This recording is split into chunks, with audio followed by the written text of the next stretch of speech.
آپ دیکھ رہے ہیں روشن پاکستان نیوز۔ قومی احتساب بیورو نیب کی ٹیم نے سابق صدر اور رکن قومی اسمبلی آصف علی زرداری کو گرفتار کر لیا ہے۔ نیب نے میگا منی لانڈرنگ ریفرنس میں آصف علی زرداری کو زرداری ہاؤس اسلام آباد سے گرفتار کیا۔ آصف زرداری کو لینے کے لیے نیب کی ایک گاڑی زرداری ہاؤس میں داخل ہوئی، جس میں موجود نیب ٹیم نے سابق صدر کو بٹھایا اور اپنے ساتھ لے گئی۔ نیب کی گاڑی کے زرداری ہاؤس سے باہر نکلنے کے دوران بے نظمی دیکھنے میں آئی۔ نیب ٹیم کے آصف زرداری کو میلوڈی چوک پر واقع نیب ہیڈ کوارٹر راولپنڈی لے گئی ہے۔ ذرائع کے مطابق نیب ٹیم صرف سابق صدر کے وارنٹ گرفتاری لے کر زرداری ہاؤس آئی تھی، جبکہ ان کے پاس فریال ترپور کے وارنٹ گرفتاری نہیں تھے۔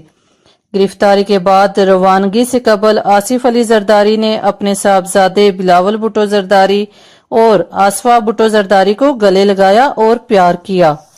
اسلام آباد ہائی کورٹ نے آج جعلی اکاؤنٹس کیس میں سابق صدر اور پی پی کے شریک چیئرمین آصف علی زرداری اور ان کی ہمشیرہ فریال تارپور کی درخواست ضمانت مسترد کی تھی۔